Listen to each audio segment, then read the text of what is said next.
जैसा कि पहले से आपको बता चुके हैं कि हमारे चैनल पर बात होगी आपके काम की। इसी श्रृंखला में हमारे साथ एक ऐसे व्यक्तित्व को हम जोड़ने वाले हैं जो ज्योतिष में काफ़ी समय से महारत हासिल हुए हैं। साथ ही साथ इन्हें मध्य प्रदेश सरकार से मार्तंड की उपाधि भी प्राप्त है। आपको हम मिलवाने वाले हैं एक ऐसे समय के लिए जो आपके लिए कल और परसों आने वाला है। आपको हम मिलवाने वाले हैं एक ऐसे समय के लिए जो आपके लिए कल और परसों आने वाला है। कल हरतालिका तीज है और परसों गणेश चतुर्थी है। पंडित श्री किशोर गोस्वामी जी से और हमारे साथ आज रहेंगे पुनीत नगाइच जी। गजाननं भूतगणाधिसेवितं कपित्थजम्बू फलचारुभक्षणं उमाश्रितं शोकविनाशकारकं नमामि विघ्नेश्वरपादपङ्कजं। परम प्रिय धर्मेंद्र जी, हमारे पुनीत जी, पहले तो आपको बहुत बहुत बधाई कि आपका ये चैनल आज का बुंदेलखंड हमारी संस्कृति, हमारे धर्म और हमारे आचार्यों के विषय में चिंतन कर रहा है।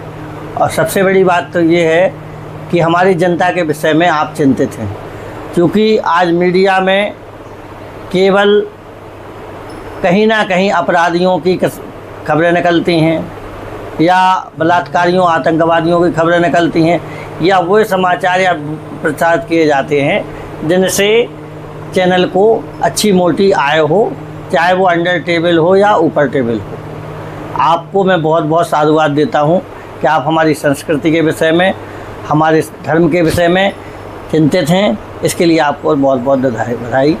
आपने कहा कि मैं अपना परिचय दूँ, तो जैसा कि नाम आपने बताया ही है, कौशल किशोर गोस्वामी मेरा नाम है। ज्योतिष में लगभग पिछले 27 वर्षों से मैं कार्य कर रहा हूँ। मध्य प्रदेश सरकार द्वारा मुझे ज्योतिष के लिए सम्मानित किया गया है। एस्ट्रोसेज एक आपका ज्योतिष का एप्लीकेशन है जो सबसे ज़्यादा प्रचलन में है, और पुनीत जी इस समय विश्व का नंबर 1 एप्लीकेशन वो है, उस पर भी हम सेवाएं दे रहे हैं। हालांकि वो सेवाएं हमारी पैसे से हैं रिलेटेड, लेकिन आप तो सामाजिक कार्य कर रहे हैं, तो इसलिए आपके लिए मेरा पूरा समय, जितना आप जब भी डिमांड करेंगे, उपलब्ध रहेगा। दूसरे, मेरा मुख्य व्यवसाय वकालत है और मैं क्राइम की वकालत भी करता हूँ। शिक्षा परास्नातक हूँ कई विषय से, और यहीं आपके ललितपुर का निवासी हूँ। दूसरी बात, मैं ललितपुर का ही प्रेजेंटेशन देता हूँ। जहाँ कहीं भी मुझे बोलने का या कुछ भी करने का अवसर मिलता है तो मैं कभी नहीं कहता कि मैं बनारस का हूँ, कि मैं वृंदावन का हूँ। ये बुंदेलखंड की माटी, और आपके चैनल का नाम जैसा कि है कि आज का बुंदेलखंड, तो मेरे बुंदेलखंड का नाम भारतवर्ष में ही नहीं अखिल विश्वव्यापी हो, ऐसी मेरी आकांक्षा है और ऐसी अपेक्षा भी है। और जो भी बुंदेलखंड के लिए आप कर रहे हैं, आप भी बहुत बहुत बधाई के पात्र हैं। आप भी इसको, बुंदेलखंड को, हमारे क्षेत्र को विकसित करेंगे, ऐसा मेरी आपसे उम्मीद है। और आपकी जो भी जिज्ञासाएं हैं, मैं अपनी बुद्धि के अनुसार उनको शमन करने का प्रयास करूंगा। तो आज बातें होंगी गुरुजी से और आपको जानकारी भी प्राप्त होगी आने वाले हमारे त्योहारों के बारे में। तो आज हमारे साथ इस रोचक पॉडकास्ट में हमारा साथ देने के लिए हमारे प्रिय छोटे भाई पुनीत नगाइच जी रहेंगे। तो हम चाहेंगे पुनीत नगाइच जी अपनी वार्ता गुरुदेव से प्रारंभ करें। चेतन, नमस्कार मेरा सभी को। आज का बुंदेलखंड जो न्यूज़ चैनल है उसकी तरफ से मैं आप सभी लोगों को नमस्कार करता हूं। जैसा कि हमारे बड़े भाई धर्मेंद्र भैया ने आपको बताया कि आज हमारे जो चैनल है उस पर गुरुजी का आगमन हुआ है, और आज के समय में सांस्कृतिक और बहुत सी चीज़ों के लिए लोगों के मन में संशय रहते हैं, तो उन संशयों का निवारण करने के लिए ही हमने गुरुजी को बुलवाया है। हमारे कुछ प्रश्न हैं त्योहारों को लेकर के, जिनका निर्माण हमारे गुरुजी, हम अपने गुरुजी के चरणों में बारंबार प्रणाम करते हैं। और जैसा कि आज के टाइम पर लोगों के मन में त्योहारों को लेकर के संशय है, उसी पर हम गुरुजी से बात करेंगे। तो जो लोगों के जनरली प्रश्न रहते हैं उनमें से एक प्रश्न है, गुरुजी के हरतालिका तीज जो त्यौहार है वो कब और क्यों मनाया जाता है? हाँ, बहुत बहुत आशीर्वाद पुनीत जी। वर्तमान समय में आपने बड़ा अच्छा प्रश्न किया है कि हरतालिका तीज क्यों मनाते हैं। इसके पीछे बड़ा वैज्ञानिक और आध्यात्मिक कारण हमारी ऋषि परंपराओं के द्वारा बनाया गया है। हमारे यहाँ व्रतों का बहुत अधिक महत्व है।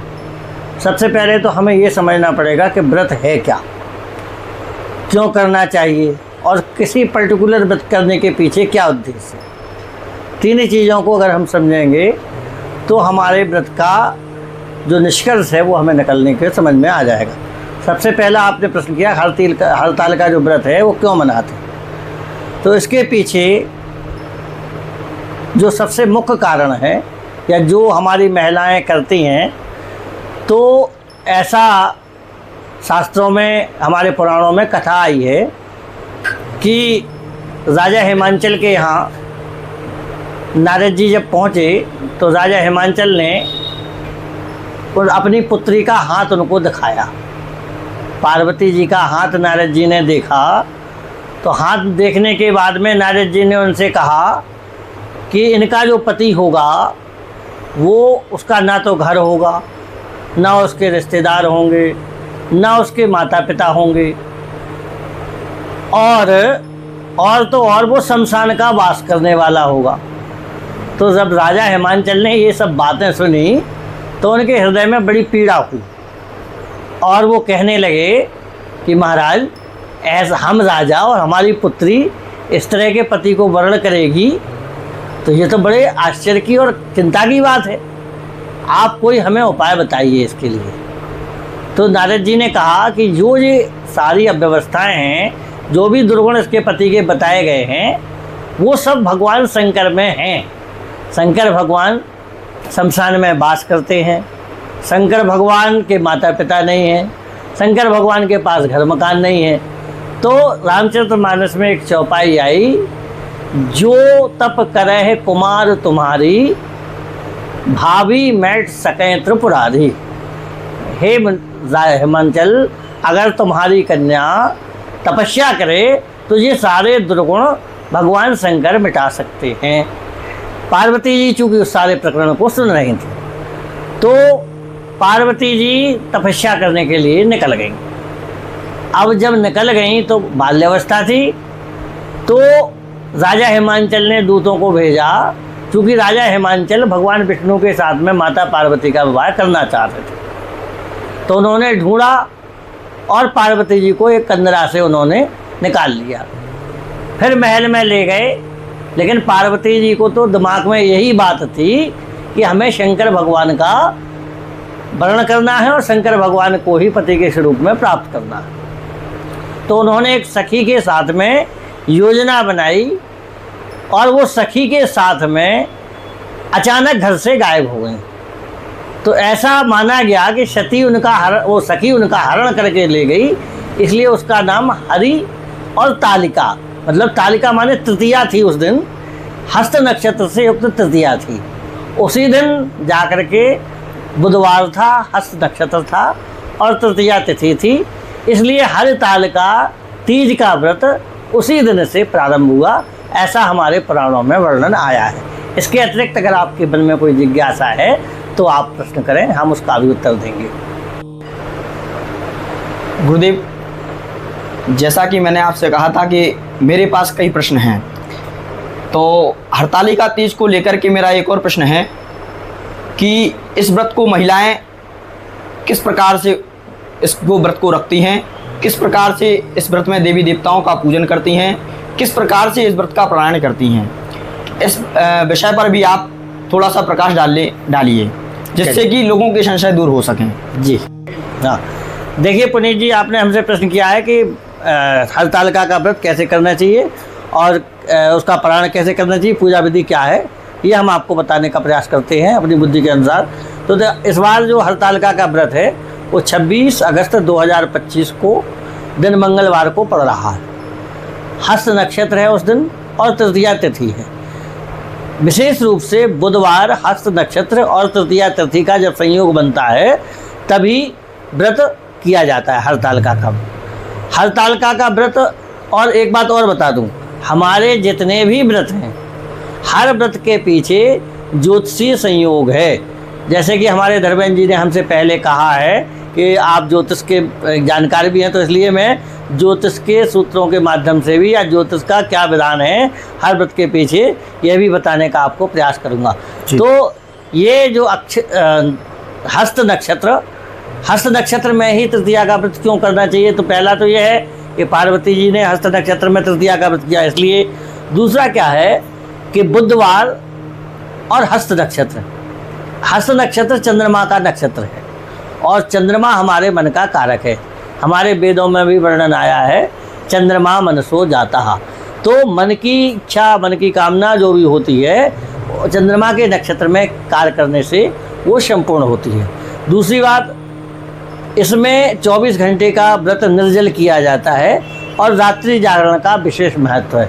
तो इसलिए चंद्रमा का नक्षत्र है। और बुधवार क्या है, कुमार अवस्था है बुधवार। बुध जो नक्षत्र, बुध जो राशि है, बुध जो ग्रह है, वह जो है बुध की राशि ही होती है कन्या राशि में ही हस्त नक्षत्र होता है और बुध उसका स्वामी है। तो कन्या राशि के स्वामी बुध में जब चंद्रमा की स्थिति हो तब हमें ये व्रत को करना है। ऐसा हमारे शास्त्रीय जो वर्णन आया है पुराणों में, हमारे ऋषि मुनियों ने भी उसको बताया है। तो पहली तो ये है कि 26 तारीख को हमें जो है दिन में, तो चूँकि मंगलवार है लेकिन जैसा कि अब पाश्चात्य हम लोग विधि मनाने लगे हैं तो रात को 12 बजे के बाद दिन बदल जाता है, लेकिन बुधवार फिर भी स्पर्श कर जाएगा। जब पारायण करेंगे हमारी देवियाँ, माताएं बहनें जब सुबह पारायण करेंगी तो बुधवार में ही उसका पारायण होगा। इसलिए 26 तारीख को व्रत रख के और 27 को उसका पारायण करना है। व्रत की विधि कैसे है, तो व्रत का संकल्प सबसे पहले आवश्यक होता है। तो एक दिन पूर्व 25 तारीख को ही व्रत का संकल्प लेना है। उस दिन रात को भोजन नहीं किया जाता। हरतालिका के व्रत के एक दिन पूर्व माताएं बहनें, एक खीरा होता है, ककड़ी फल जो आप लोग शायद जानते होंगे, हाँ, खीरा का ही सेवन किया जाता है। एक दिन पूर्व खीरा का ही सेवन करते हैं और जो अपामार्ग या अज्जाझारा जिसको हम लोग बोलते हैं उसकी दातुन की जाती है। उसके दांतों से इस विशेष मुहूर्त में अज्जाझार या अपामार्ग की दातुन करने से हमारे दांत भी मजबूत होते हैं और वाणी की सिद्धि भी होती है, दोनों बातें होती हैं। तो हमारे ऋषि मुनियों ने हम लोगों को सरल भाषा में बहुत अच्छी चीज़ें प्रदान की हैं जिनका हम लाभ उठा रहे हैं और भविष्य में भी उठाते रहेंगे। तो अपामार्ग की दातुन करी जाती है। उसके बाद केवल खीरा का सेवन करके रात्रि को रहा जाता है। अगले दिन सुबह प्रातःकाल में स्नान ध्यान करके संकल्प किया जाता है कि आज हम तृतीया का व्रत रखेंगे और भगवान की मिट्टी की मूर्ति, बालू की मूर्ति या मिट्टी की मूर्ति बना करके उसका पूजन किया जाता है चारों पहर दिन के और चारों पहर रात्रि में वैसे तो हवन इत्यादि करी जाती हैं, लेकिन अब हवन का छोटा स्वरूप होम है। तो चारों पहरों में 4 बार हमारे घर की माताएं बहनें होम करती हैं। भगवान शंकर का, पार्वती जी का विधि पूर्वक पूजन करती हैं उसी मिट्टी की मूर्ति पर, और ब्राह्मणों आचार्यों द्वारा उनको, जो हमने शुरू में आपको बताया कि वो हरतालिका क्यों पड़ी, उसके विषय में कथा सुनाई जाती है। और प्रातःकालीन बेला में जब ब्रह्म मुहूर्त में वो चौथा होम लगाने के बाद में उस प्रतिमा को ले जाकर के किसी जलाशय में, नदी में, तालाब में जाकर के विसर्जन करती हैं। उसके बाद आकर के जलपान करती हैं और अपने व्रत का पारायण करती हैं। क्योंकि यह व्रत जो है निर्जल रखा जाता है, इसलिए पारायण भी जल से ही किया जाता है। किसी ठोस चीज़ से पारायण करने का विधान नहीं है, क्योंकि 24 घंटे निर्जल रहने के बाद सबसे पहले शरीर को जल की आवश्यकता होती है, इसलिए उसका पारायण जल से ही किया जाता है। जी, जैसा कि गुरुजी आपने हमें बताया है कि इस व्रत को निर्जल रहना चाहिए, क्या आप हमें ये बताएंगे कि इस व्रत को बिना निर्जल रह करके ये व्रत क्या व्रत नहीं माना जाएगा? आपका प्रश्न समय अनुकूल है, लेकिन दरअसल क्या है, यह व्रत जो है इच्छित वर प्राप्त करने के लिए होता है। कुंवारी कन्याओं को इस व्रत का विधान विशेष रूप से बताया गया है। तो कुंवारी कन्या को अगर व्रत करना है और इच्छित फल की प्राप्ति करना है तो त्याग तो आवश्यक है भाई, है ना। विधान तो यही है कि निर्जल रह करके ही व्रत करना चाहिए, लेकिन वर्तमान की परिस्थितियाँ ऐसी हो गई हैं कि शरीर जो है कमज़ोर हो गए हैं, व्यक्तियों की जो इम्यूनिटी है अंग्रेजी में जिसको कहते हैं प्रतिरोधक क्षमता, वो कम हो रही है। तो यथासंभव जितना समय अधिकतम रहें बिना जल के परम उत्तम है। और अगर नहीं भी मान लीजिए परिस्थिति बन रही है, स्वास्थ्य साथ नहीं दे रहा है, चूँकि हमारी महिलाएं भी पति की दीर्घायुष्य के लिए इसको करती हैं, तो कम से कम 12 बजे तक, यानी 2 पहर रात्रि और 6 पहर दिन के, तो आप निर्जल रहने का प्रयास ही करें। अन्यथा की स्थिति में सनातन की एक बहुत बड़ी सुंदरता है कि सनातन किसी चीज़ के लिए बाध्य नहीं करता है। यथाशक्ति तथा भक्ति, आपके शरीर को जितना शक्ति हो उसके अनुसार इस व्रत को करें और उसके अनुसार अपने शरीर, चूँकि शरीर ही सभी साधनाओं का साधन है। अगर हमारा शरीर ही साध ही हमारा गड़बड़ है तो हम साधना कैसे करेंगे। तो अगर शरीर स्वस्थ है और हम सक्षम हैं, हमारी क्षमता है, तो निर्जल करें। अन्यथा की स्थिति में दिन भर तो कम से कम व्रत रहें, रात्रि में 2 पहर की पूजा करने के बाद में जल ग्रहण कर लें या जो भी दूध वगैरह ले लें, जूस वगैरह ले लें। चूँकि कुछ ना, something is better than nothing, कुछ नहीं करने से कुछ अच्छा है ना। अब ऐसा नहीं है कि अगर मान लीजिए पंडित जी ने कह दिया कि नहीं तो निर्जली हम पानी पी के नहीं रह सकते तो हम व्रत ही ना करें। तो व्रत करना चाहिए और जितनी क्षमता हो उतना करना चाहिए। फल तो हमें मिलेगा ही निश्चित रूप से।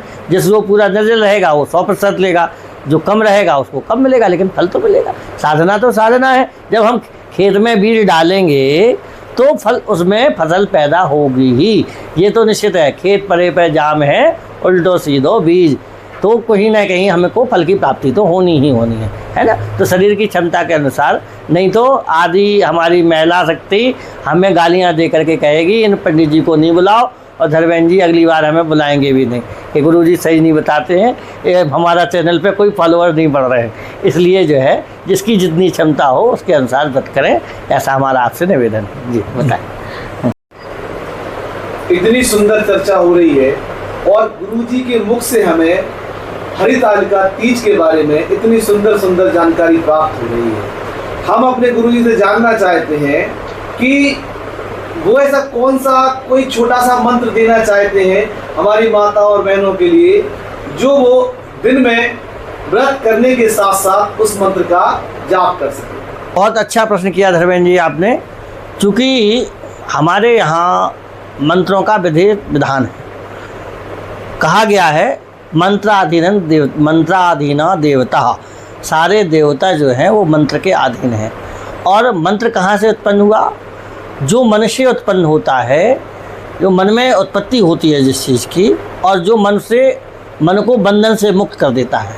मनः त्रायते इति मंत्रः, जो मन को तार दे। मन को क्यों तार दे भाई? इसलिए क्योंकि मन एवं मनुष्याणाम कारण बंधन मोक्षयो, मन ही व्यक्ति के बंधन का और मोक्ष का कारण है। जब मन हमारा पवित्र हो जाएगा, क्योंकि हर विचार की उत्पत्ति मन में ही होती है।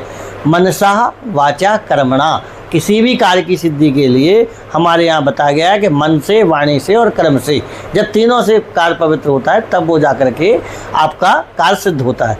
तो मंत्र की, कोई भी मंत्र भगवान शिव का जप कर सकते हैं, गणेश जी का मंत्र जप कर सकते हैं, और कुछ नहीं तो नाम स्मरण भी कर सकते हैं। शास्त्रीय विधान अभी संतों के विरुद्ध में महिला शक्ति खड़ी हो जाती है, मुझे नहीं कहना चाहिए लेकिन कहना चाहिए, मुझे नहीं मालूम, लेकिन मैं शास्त्र की बात करने के लिए यहाँ बैठा हूँ, तो शास्त्र की बात है वही मैं कहूँगा। तो वैसे नारी शक्ति को नमः शिवाय इस मंत्र का जाप दिन भर करते रहना चाहिए। इसमें कोई बंधन नहीं है, चूँकि अगर मंत्र हम पूरा रूप जब ओंकार लगा देते हैं किसी भी श्लोक में तो वो मंत्र बन जाता है। तो ओम का इसलिए वर्जन किया गया है कि जैसे मान लीजिए हमारी महिलाएं, छोटे छोटे बच्चे होते हैं, वो बाहर से खेल के आए, उनका भी स्पर्श कर रही हैं, है ना, अन्य घर के कामों में लगी हैं, तो ये संभव नहीं है कि बार बार वो स्नान करें, बार बार शुद्धिकरण करें। और मंत्र अगर वेद मंत्र है तो विधि निषेध उसमें परम आवश्यक है। तो नमः शिवाय या शिवाय नमः, गंगणपते नमः, गणेशाय नमः, इस तरह के मंत्रों का जाप वो दिन भर कर सकती हैं और आराम से पूजा के समय ओम नमः शिवाय भी जप कर सकते हैं। ऐसा कोई उसमें वर्जित नहीं होता है। गुरुजी जी, जैसे कि हमने सुना है कि इस पर्व पर महिलाएं इकट्ठा होकर के पूजा करती हैं, तो मैं चाहूँगा कि आप इस चीज़ पर प्रकाश डालें कि हरतालिका तीज के व्रत में किस प्रकार महिला शक्ति इकट्ठा होकर के या एकत्र होकर के वह एकजुट होकर के वह भगवान की पूजा करती हैं। अरे धर्म की सबसे बड़ी विशेषता है संगे शक्ति कलयुगी। कलयुग में संघ की यानी यूनियन की या इकट्ठा होने की शक्ति जिसके पास है वही कलयुग में सक्षम है और बलवान है। तो जितने भी हमारे व्रत हैं या जितने भी पर्व हैं, तो पहले तो प्राचीन समय में ये परंपरा थी कि किसी देवालय में या किसी मंदिर में जाकर के महिलाएं सामूहिक रूप से इसका व्रत करती थीं, संपन्न करती थीं। अब वो क्यों करती थीं, उसके पीछे भी एक कारण था।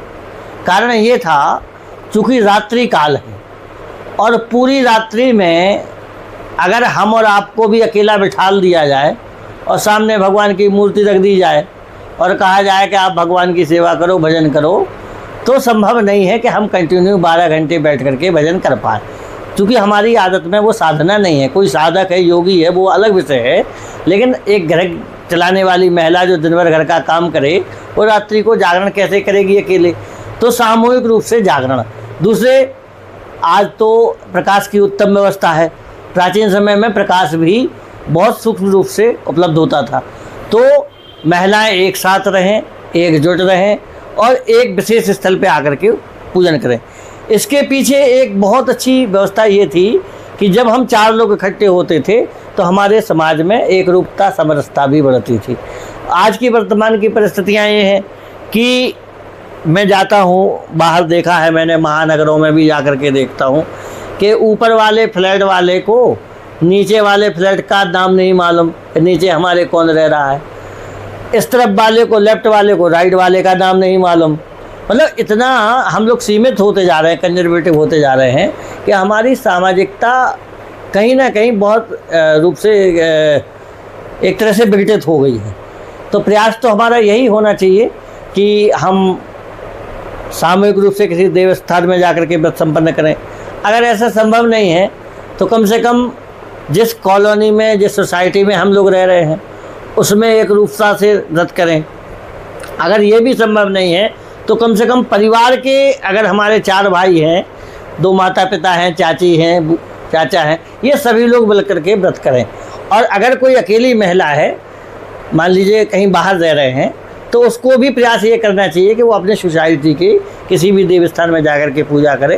तो उससे प्रेम भी बढ़ता है, सामाजिकता भी बढ़ती है और हमारे रात्रि जागरण में एक आसानी हमको रहती है। पूजन की व्यवस्था भी जब 10 लोग करते हैं तो कहीं ना कहीं कोई त्रुटि होती है तो उसमें भी हमें संशोधन का अवसर मिलता है। तो इसलिए हमें प्रयास ये करना चाहिए कि हम सामूहिक रूप से ही इस व्रत का करें तो ज़्यादा अच्छा रहेगा, क्योंकि व्रत के लिए भी लाभदायक है और हमारे समाज के लिए भी दायक है। आजकल की परिस्थितियां जो बन रही हैं वैश्विक स्तर पर, हर धर्म अपनी अपनी जड़ें, अपना अपना विस्तार करने में जुटा हुआ है। ऐसे में सनातन कहीं ना कहीं पीछे छूट रहा है। तो ये आवश्यकता है, समय की भी आवश्यकता है, हमारी परिस्थितियों की आवश्यकता है कि हमारी महिलाएं एक हों। चूँकि हिटलर की एक वाक्य मुझे याद है, जब मैं पढ़ा करता था तो एक वाक्य मुझे पढ़ने को मिला था, give me good mothers and I will give you good citizens. आप मुझे अच्छी माताएं दीजिए और मैं आपको अच्छे नागरिक दूंगा, ऐसा हिटलर कहा करता था। तो मैं तो ये कहता हूँ हिटलर नहीं कहता था, वो आज सबके लिए आवश्यक है। आपकी महिला शक्ति जितनी मजबूत होगी, चाहे शिवाजी हो, चाहे महात्मा गांधी हो, चाहे श्री राम जी ही क्यों ना हो, उनकी माताओं का उनके जीवन में बड़ा महत्व रहा है। और हमारी नारी जितनी मजबूत होगी, राधा ने ब्रह्मांड में भगवान कृष्ण को, जो ब्रह्मांड के नायक थे, 16 कला का अवतार थे, उनको भी जिस तरह से ताय अहीर की छोरियाँ छछिया बरसात पर नाच नचायो। तो महिला शक्ति हमेशा से पूजनीय रही है, वंदनीय रही है। यत् नारीस्तु पूजन्ते रमन्ते तत्र देवता।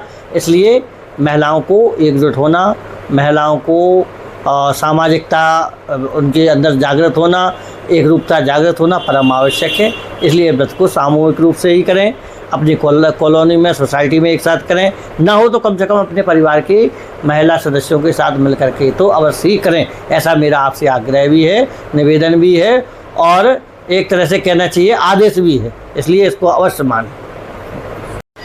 गुरुजी, जैसा कि आपने हरतालिका तीज के बारे में इतना कुछ बताया है, मैं हरतालिका तीज के बारे में आपसे एक प्रश्न और पूछना चाहूँगा। क्या यह हरतालिका तीज का त्यौहार पूरे भारतवर्ष में मनाया जाता है? अगर पूरे भारतवर्ष में नहीं मनाया जाता है तो भारतवर्ष के किस क्षेत्र में, किन प्रदेशों में इस हरतालिका तीज के त्यौहार को महिलाएं मनाती हैं? इस पर भी आप थोड़ा प्रकाश डालने की कृपा करें। देखिए पुनीत जी, मैं आपको बताना चाहूँगा कि पुराणों के जो व्रत हैं या पर्व हैं, अखिल भारतीय स्तर पर मनाए तो जाते हैं, लेकिन वो उनके नाम भिन्न हो जाते हैं। लेकिन विशेष रूप से हरतालिका का जो व्रत है वो उत्तर, मध्य और आपका पश्चिमी भारत में विशेष रूप से मनाया जाता है। हरियाणा, पंजाब, बिहार, राजस्थान और आपका उत्तर प्रदेश, कुछ हिस्से महाराष्ट्र के भी, गुजरात में भी ये पर्व मनाया जाता है। और पूरे भारत में तो मेरे संज्ञान में नहीं है, क्योंकि उत्तर पूर्व में इस व्रत का कोई विधान मुझे आज तक पढ़ने को नहीं मिला। और जो जैसे हमारे मध्य भारत के लोग या उत्तर भारत के लोग या पश्चिम भारत के लोग जाकर के जहाँ बस गए हैं, तो वो व्रत भी आजकल अखिल भारतीय स्तर पर ही बनाए जाने लगे हैं। जैसे मान लीजिए बिहार का पर्व है छठ पर्व, लेकिन अब वो लगभग भारत के हर कोने में मनाया जाने लगा। तो आप इसको यही मान के चलिए कि भारत में ही मनाया जाता है, और हरतालिका के नाम से ही यह व्रत गाय है। लोक भाषा के अनुसार थोड़ा बहुत 19-20 परिवर्तन कहीं कहीं हो जाता है, जैसे हरियाणा और पंजाब में इसका नाम अन्य भिन्न नाम हो जाते हैं। बकाया सभी जगह यह व्रत इसी रूप में मनाया जाता है। जैसा कि आप सभी लोगों ने सुना कि गुरुजी ने हमें हरतालिका तीज के व्रत के बारे में बतलाया, तो हम गुरुजी से हरतालिका तीज के व्रत के बाद, जैसा कि मुझे पता है कि गणेश चतुर्थी, गणेश उत्सव लग जाता है, तो हम गुरुजी से आग्रह करेंगे, प्रार्थना करेंगे कि आप हमें गणेश चतुर्थी और गणेश उत्सव के बारे में भी बतलाने की कृपा करें। हाँ पुनीत जी, बहुत अच्छा आपने प्रश्न किया है। हरतालिका के अगले दिन से ही गणेश उत्सव प्रारंभ हो जाता है। जैसे कि इस पॉडकास्ट के प्रारंभ में अपन ने गणेश जी की वंदना करी, गजाननम बोधगणाधिसेवितम कपित्थ जम्बो फलचारुक्रम। गणेश भगवान का तो वर्णन जितना कर्म किया जाए उतना ही कम है। क्यों? देखिए, गणेश भगवान के स्वरूप को समझना पड़ेगा पहले तो हमें। गणेश भगवान का मस्तक काहे का है? हाथी का। एक दांत है उनका, एक दांत परशुराम जी ने काट दिया था, एक दंतम कहा गया उनको। हाँ? दूसरे, भगवान शंकर की जितनी सारी विशेषताएं हैं वो सब गणेश जी के पास हैं। भगवान शंकर जो है गणेश जी के पिता हैं, लेकिन बायोलॉजिकल फादर नहीं हैं, क्योंकि माता जी ने गणेश जी को उत्पन्न किया था, है ना। अब गणेश उत्सव या गणेश चतुर्थी का व्रत क्यों करना चाहिए या क्यों करते हैं लोग? तो रामचरितमानस में मंदोदरी ने रावण से एक बात कही, क्या? बोले, सो पर नार लिलार गुसाई तजौ चौथ के चंद की नाई। जिस प्रकार से चतुर्थी का चंद्रमा दर्शनीय नहीं है, उस प्रकार से दूसरी स्त्री का त्याग कर देना चाहिए। तो ये जो भाद्रपद मास की चतुर्थी है, इसके चंद्रमा के दर्शन करने से कलंक लग जाता है, कलंक लग जाता है। और इसका वर्णन भागवत महापुराण में भी आया है कि भगवान कृष्ण ने भादों के महीने की चतुर्थी के चंद्रमा का दर्शन किया और भगवान को कलंकित होना पड़ा। काय से? जो सीमंतक मणि थी, जो सत्राजित के पास थी, उसके चोरी का आरोप भगवान कृष्ण के ऊपर लगा। इसके पीछे कथा ये है कि भगवान गणेश जी कैलाश पर्वत से आ रहे थे, चंद्रमा रास्ते में मिला और उस दिन चतुर्थी थी, तो चंद्रमा गणेश जी के विग्रह को देख करके हंसने लगा। चंद्रमा तो स्वरूपवान तो है, चंद्रमा का स्वरूप सुंदर है, तो हंसने लगा। तो भगवान गणेश ने क्रोधित होकर उसको श्राप दे दिया कि जा, आज के दिन तेरा जो भी दर्शन करेगा वो कलंकित हो जाएगा। चंद्रमा ने भगवान से क्षमा प्रार्थना करी और क्षमा प्रार्थना करने के बाद में भगवान ने कहा कि ठीक है, जो चतुर्थी के दिन गणेश जी का पूजन करेंगे उनको जो है इस श्राप से मुक्ति मिलेगी, उनको कलंकित नहीं होना पड़ेगा। दूसरी बात क्या है कि महाराष्ट्र में गणेश उत्सव बड़ी धूमधाम से मनाया जाता है। उसकी परंपरा जो गणेश उत्सव की, गणेश जी तो हमारे यहाँ शुरू से ही पूजनीय रहे हैं, आदिकाल से। भगवान शंकर के विवाह में भी गणेश जी का पूजन हुआ। तो गणेश उत्सव का जो प्रारंभ हुआ वो महाराष्ट्र में हमारे स्वतंत्रता संग्राम के समय से हुआ।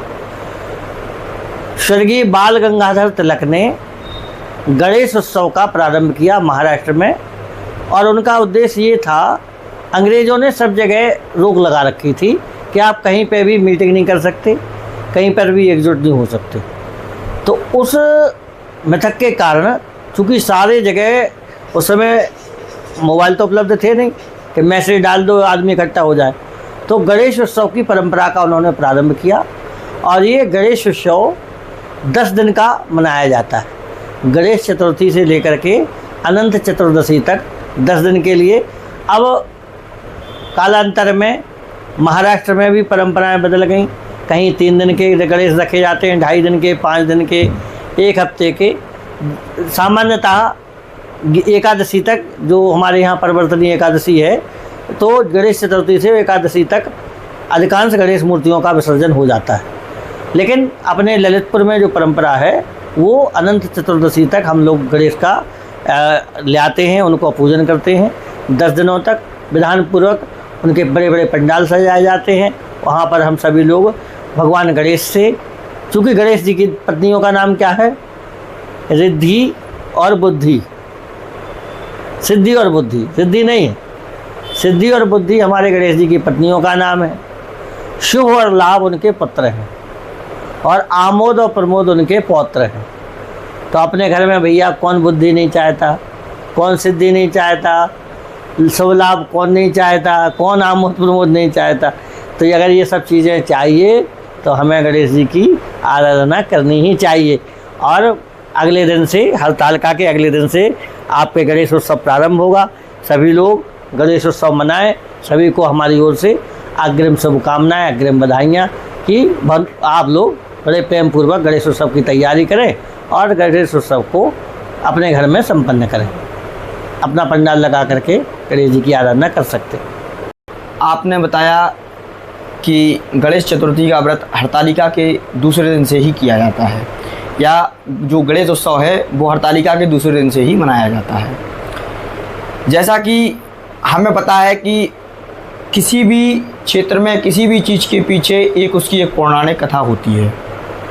तो हम गणेश चतुर्थी के व्रत के बारे में, गणेश जी का जो आपने जन्म बताया कि बायोलॉजिकल तरीके से शिव जी से नहीं हुआ है, उनको माता पार्वती जी ने बनाया है। तो हम उस गणेश जी के जन्म के बारे में, गणेश जी के उत्पन्न होने के बारे में और गणेश जी को किस चीज़ से माता पार्वती जी ने बनाया है, इस चीज़ के बारे में आपसे जानना चाहेंगे। चलिए, देखिए पुनीत जी, आपने पूछा है जैसे कि गणेश जी का जन्म जब क्या है, कार्तिकेय भगवान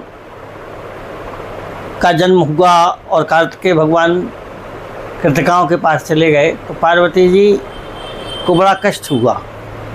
वो जो है एकांत में रहने लगी और उन्हें माँ का हृदय बड़ा पवित्र होता है और माँ अपने बच्चों से बड़ा प्रेम करती है। तो उसी बीच में माता जी ने, अब लोग कहते हैं कि अपने शरीर के मैल से एक पुतला तैयार किया और उसमें प्राण डाल करके एक बालक की उत्पत्ति करी, ऐसा सुनने में आया है। जो हमारे पूर्ववर्ती गुरु आचार्य रहे हैं उन्होंने वो ऐसी कथाएं सुनाते रहे। जब भगवान शंकर माता जी से मिलने गए तो वो बालक खड़ा हुआ था, तो उन्होंने पूछा कि भाई तुम कौन हो? तो उन्होंने कहा कि हम जो है माँ के पुत्र हैं और आप अंदर नहीं प्रवेश कर सकते। जब भगवान में बहुत कहासुनी हो गई तो भगवान ने त्रिशूल से उस बालक का सर काट दिया। जब सर काट दिया तो माता जी बहुत क्रोधित हो गई और उनका जब विकराल रूप देखा तो सारे देवता जो है डर गए और सबने प्रार्थना करी भगवान से कि इस बालक को पुनर्जीवित किया जाए। तो भगवान शंकर ने अपने गणों को आदेश दिया कि जो माँ अपने पुत्र से विपरीत दिशा में मुँह करके हो उसका सर ले आओ। तो गण गए और एक हथनी जो है वो अपने बच्चे के विपरीत दिशा में सर करके लेटी हुई थी, तो उसका मस्तक काट करके और ले आए। और प्लास्टिक सर्जरी जो वर्तमान में कहते हैं, भगवान ने गणेश जी की उत्पन्न किया और सभी देवताओं ने उनको विभिन्न प्रकार के आशीर्वाद दिए। गणेश नाम भी उसी समय से उनका पड़ा, चूँकि सारे जो भगवान के गण थे उनमें उनको मुख्य गण की उपाधि दी गई, इसलिए उनका नाम गणेश हुआ। विनायक भी उनका नाम हुआ। बहुत सारे नाम, वैसे 12 नाम हमारे यहाँ प्रचलन में हैं। हम लोग पंडित जी लोग जो है आचार्य लोग जब पूजन करवाते हैं तो 12 नामों का वर्णन करते हैं। सुमुख चैव एकदंत, कपलो गज कर्ण कहा, लंबोदर्श विकटो विघ्ननाशो विनायका, धूम्रकेतुर गणाध्यक्षो भालचंद्रो गजानन, द्वासहितान नामानि या पठे शृणुयादपि। ऐसे भगवान के 12 नाम हैं। अब जो मस्तक कटा था, ऐसा किसी पुराण में वर्णन आया है, तो उसने भगवान से कहा कि अब हमारा क्या होगा, क्योंकि वो तो माता जी का वरदान से उत्पन्न हुआ था, तो मरा तो था नहीं, मस्तक भी जीवित अवस्था में था। तो भगवान ने उस मस्तक को आशीर्वाद दिया कि तुम विघ्नकर्ता बनोगे और विनायक के रूप में तुम्हारी पूजा की जाएगी। तो षड विनायक के रूप में हम लोग उनको पूजते हैं। महाराष्ट्र में अष्ट विनायक के रूप में भी उनको पूजा जाता है। अष्ट विनायक स्थान है, जब आप महाराष्ट्र में जाएंगे तो वहाँ जो है 8 जगह अलग अलग स्थान हैं और वो अष्ट विनायक के रूप में उनका दर्शन करवाया जाता है। तो पौराणिक कथा ये है, गणेश जी इस प्रकार से उत्पन्न हुए और ये सभी को पता है कि प्रथम पूज्य वो कैसे हुए। सारे देवताओं में पूरी पृथ्वी परिक्रमा लगाने के लिए कहा गया और वो माता जी पिताजी की उन्होंने प्रार्थना करी और उनका परिक्रमा लगा करके प्रथम पूज्य का अधिकार उन्होंने प्राप्त किया। तो ऐसे विघ्नकर्ता भी गणेश जी हैं और विघ्नहर्ता भी गणेश जी हैं, क्योंकि हमारे पास विघ्न हर जगह विघ्न आते हैं। तो विघ्नों का नाश करने के लिए, और सबसे बड़ी आपको एक और बात बताएं, ये शायद हमारे दर्शकों को पता नहीं होगी और आप लोगों को अगर पता है, आप लोग संतों के पास बैठते हैं तो शायद जानकारी हो, लेकिन अधिकांश लोगों को इस बात का पता नहीं होगा कि तंत्र जो विज्ञान है उसमें गणेश जी का बड़ा महत्व। हरिद्रा गणेश, उच्चिष्ट गणेश, ऐसे बहुत सारे तंत्र के गणेश हैं। तांत्रिक कोई भी पूजन, चाहे वो आपका देवी का पूजन हो, भैरव का पूजन हो, किसी का भी पूजन हो, तो वो बिना गणेश के नहीं हो सकता। उज्जैन हमारी तंत्र की बहुत बड़ी नगरी है और उसमें भी गणेश जी के बहुत स्थान हैं, है ना। बड़े गणेश हैं, चिंतामण गणेश हैं। आप सब लोग जाएंगे तो गणेश का तंत्र में भी बड़ा स्थान है। और तंत्र में 5 जो प्रधान देवता हैं, काली, गणेश, भैरव, हनुमान और शिव, ये 5 जो है तंत्र के प्रधान देवता हैं। इनमें गणेश जी का प्रधान स्थान है। और जो 10 महाविद्याएँ हैं, जिसको जैसे हमारे यहाँ पीताम्बरा पीठ है, तारापीठ है, त्रिपुरा पीठ है, इनमें भी हर पीठ के अपने अलग गणेश हैं। ये अलग विषय है। जब कभी धर्मेंद्र जी मौका देंगे तो इस विषय पर भी हम लोग चर्चा करेंगे और विस्तार से चर्चा करेंगे। हमारे जो दर्शक हैं उनको भी इसका लाभ मिलेगा।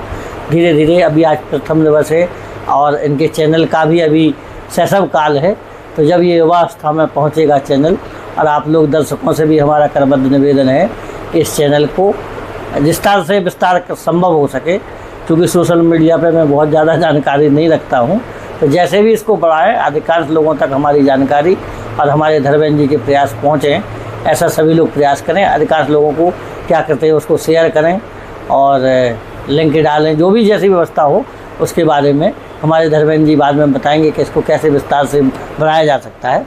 इसके विषय में ज़रूर हम कहेंगे कि धर्मेंद्र जी इसका कैसे विस्तार हो, क्योंकि हमारे बुंदेलखंड का गौरव ये चैनल बने और हमारे प्रदेश का भी एक बड़ा चैनल बने।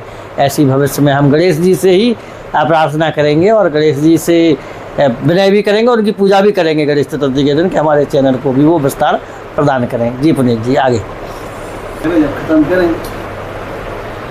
जैसा कि गुरुजी मुझे ज्ञात है, मुझे ध्यान है कि आपने शुरुआत में ही, जैसे मैंने गणेश चतुर्थी की आपके सामने बात रखी, गणेश उत्सव की बात रखी, तो आपने हमें बताया था कि गणेश जी जो हैं उनको एक दंती या एक दांत वाले देवता कहा जाता है, और मुझे मालूम है कि हाथी के सिर में जो होते हैं वो 2 दांत होते हैं।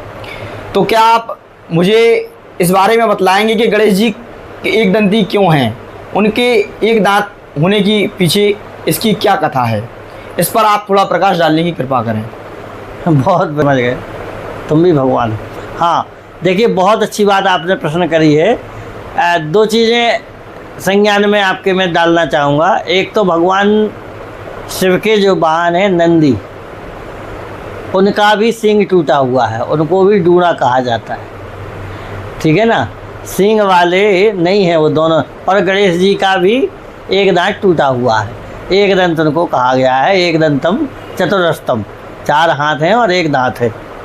उसके पीछे की कथा ये है, पुराणों में जो पढ़ने को मिलती है कि एक बार भगवान परशुराम भगवान शिव से मिलने के लिए जा रहे थे। गणेश जी वहाँ उपस्थित थे कैलाश पर्वत पर, उन्होंने परशुराम जी को अंदर जाने के लिए मना किया, लेकिन परशुराम जी भी परम क्रोधी है ना, वो भी भगवान के अंशावतार, भगवान विष्णु के 4 कला के अवतार भगवान परशुराम जी थे और चिरंजीवी भी हैं, आज भी भगवान परशुराम हैं। तो भगवान परशुराम ने जब अपनी मार्ग में उनको बाधा बनते हुए देखा तो पहले समझाने का प्रयास किया, लेकिन गणेश जी महाराज तो शुरू से ही, वो तो पावरफुल व्यक्ति जो होता है, समर्थ को नहीं दोष गोसाई, तो वो झुकता नहीं है। तो गणेश जी भी नहीं अपनी बात पर अड़े रहे और क्रोध करके भगवान परशुराम ने अपने परसे का जो परस दिए थे वो हर्षा, उसका प्रहार गणेश जी के ऊपर किया, जिससे उनका एक दांत टूट गया।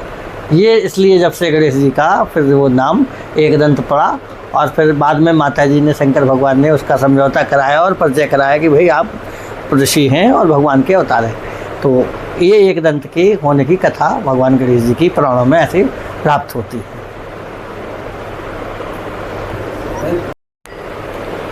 जैसा कि गुरुजी आपने गणेश चतुर्थी के बारे में हमें इतनी महत्वपूर्ण जानकारियाँ दी, तो हम यह भी पूछना चाहेंगे कि गणेश चतुर्थी के व्रत को करने की विधि क्या है और उसके पूजन की विधि क्या है, और अगर हम उस व्रत को करना चाहें, गणेश जी की स्थापना करना चाहें, तो उसके लिए हमारे लिए शुभ मुहूर्त क्या होगा?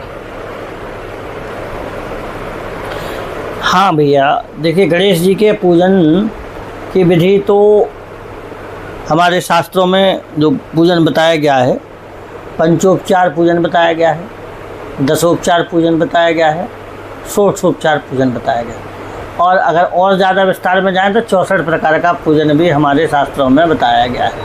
लेकिन अगर आप घर में अपने कर रहे हैं तो पंचोपचार या दशोपचार विधि से पूजन कर सकते हैं। गंध, अक्षत, पुष्प, धूप, दीप, नैवेद्य, और इस तरह से आसन, आद्य, उपाद्य, अर्घ, आचमन, स्नान, ऐसे करके दशोपचार विधि से आप उनका पूजन करें।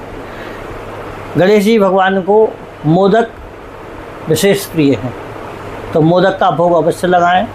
दुर्वा के अंकुर, दुर्वा कांडात कांडात प्रोहंती परुखा परस्परी एवानो दुर्वे प्रतनु सहस्त्रेण सतेजा। इसमें हमने देवताओं से हम प्रार्थना करते हैं कि जिस प्रकार से प्रत्येक गांठ से ये जो है दुर्वा बढ़ती है, इसी प्रकार से हमारा वंश पहले 100 हो, फिर हजारों में बढ़ता हुआ चला जाए, वंश वृद्धि हो। तो आजकल हमें इसकी बहुत आवश्यकता है, दुर्वा की, मंत्र की भी और दुर्वा चढ़ाने की भी। क्योंकि पहले था 5 या 6, फिर हुआ हम दो हमारे दो।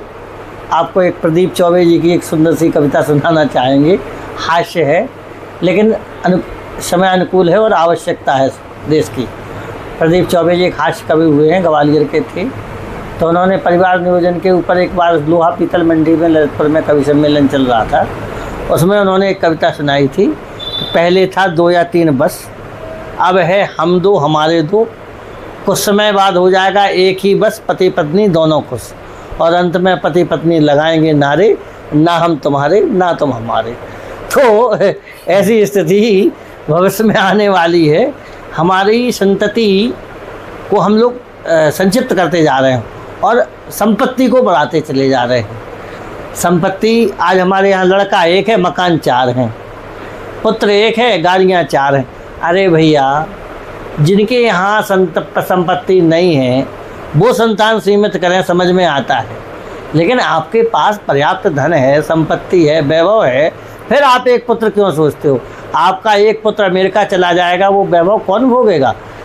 इसलिए संतान भी आवश्यक है। तो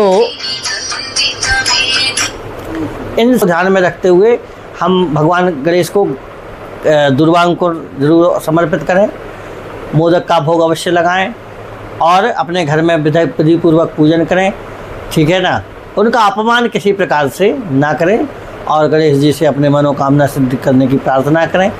ऐसा विशेष मुहूर्त जो आपने पूछा है, तो प्रातः काल में 7:30 बजे से लेकर के 9:06 तक अमृत बेला में, और दिन में अभिजित मुहूर्त में या 10:30 बजे के बाद 12:17 तक गणेश जी की स्थापना पूजन हम लोग कर सकते हैं। मूर्तियाँ जनरली एक दिन पहले ले आते हैं, लेकिन चूँकि हमारे घर में भी छोटे छोटे बच्चे छोटे छोटे गणेश जी को ला करके स्थापित करते हैं, तो उनको भी कर सकते हैं। अगर हमारे घर में नई भी मूर्ति स्थापित हो रही है तो कम से कम हमारे घर में पीतल की मूर्तियाँ लगभग प्रत्येक घर में विराजमान रहती हैं, तो उनका हम पंचामृत अभिषेक करके पंचोपचार पूजन, दशोपचार पूजन अपने आचार्य को बुला करके करवाएं तो और भी अच्छा है। नहीं बुलाएं तो यूट्यूब पर सारे मंत्र हैं, आप मंत्रों के द्वारा उनका विधि पूर्वक पूजन करें और भगवान गणेश से अपने भारतवर्ष के लिए, अपने अखिल विश्व के लिए और अपने घर परिवार की सुख समृद्धि के लिए प्रार्थना करें। ऐसा हम सभी से निवेदन करेंगे कि सभी लोग गणेश उत्सव को धूमधाम से मनाएं और पास के जो भी पंडाल हैं, आरती के समय कम से कम उनमें अवश्य पहुँचें। हमारे घर का एक मेंबर आरती के पंडालों में गणेश जी के में ज़रूर जाए, ऐसी व्यवस्था हम ज़रूर करें। हम जाएं, हमारी पत्नी जाए, हमारे बच्चे जाएं, इससे सामूहिक जो है एक रूपता और सामाजिकता की भावना उनमें पनपती रहे। क्योंकि आजकल और सांस्कृतिक दृष्टि से भी, धर्म रक्षा की दृष्टि से भी और समाज में एक रूपता के लिए भी ये बहुत परम आवश्यक है कि ऐसे उत्सव बहुत विस्तार से मनाए जाएं और हमारे प्रत्येक परिवार की भागीदारी उनमें अवश्य हो, चाहे वो उसमें कोई भी जाति का हो, कोई भी वर्ण का हो, कोई भी आपका जो आर्थिक स्तर है उसका वो भी ना देखते हुए सभी को समान रूप से लेकर के हम चलें, ऐसी ही हमारा सबसे निवेदन। आज इतनी महत्वपूर्ण जानकारी जो गुरुजी ने हमारे चैनल के माध्यम से आप सबको और हमें प्रदान करी, हम गुरुजी से निवेदन करना चाहते हैं कि अगर गुरुजी और हमारे छोटे भाई पुनीत जी आज के बुंदेलखंड चैनल पर अपना कोई मंत्र सुनाना चाहें या मंत्र के द्वारा इस आज का बुंदेलखंड चैनल को अपना आशीर्वाद देना चाहें। धर्मेंद्र जी, आज आपने हमें अपने स्टूडियो में आमंत्रित किया, इसके लिए हम हृदय से आपके आभारी हैं। आपका ये चैनल उत्तरोत्तर प्रगति करे, हमारी ऐसी शुभकामनाएं हैं। हम भगवान गणेश जी से और भगवान शिव जी से, माता जी से प्रार्थना करते हैं कि आपको उत्तरोत्तर प्रगति के पथ पर अग्रसर करें और इसी के लिए हम लोग दोनों लोग एक छोटी सी प्रार्थना भगवान गणेश के चरणों में कर रहे हैं, और वो जो है आपको भगवान निश्चित रूप से आगे बढ़ाएंगे, ऐसा मेरी पूरी उम्मीद है।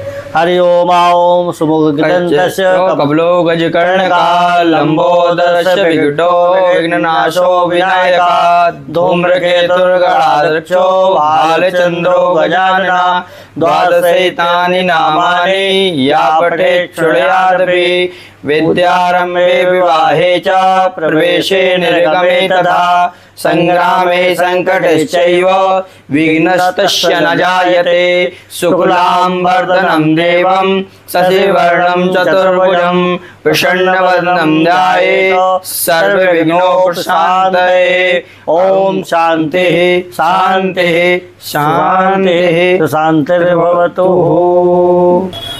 आज का बुंदेलखंड चैनल में ये थे हमारे साथ आचार्य गुरुदेव श्री कौशल किशोर गोस्वामी जी, जिन्होंने हमें पूरी उम्मीद है जो जानकारी दी है वो आपके बहुत काम आने वाली है। और हम आपसे वादा करते हैं कि गुरुजी से हम करबद्ध निवेदन करेंगे कि वो 1 घंटा आने वाले समय में हमारे दर्शकों को जरूर दें, जिससे कि हमारे दर्शक उनके इस प्रखंड ज्योतिष का लाभ भी ले सकें। तो हमारा गुरुजी से निवेदन है, और गुरुजी जब हमें टाइम देंगे तो हम आपसे वादा करते हैं आपको 1 घंटा लाइव टेलीकास्ट गुरुजी के साथ देखने को पुनः मिलेगा। बहुत बहुत धन्यवाद।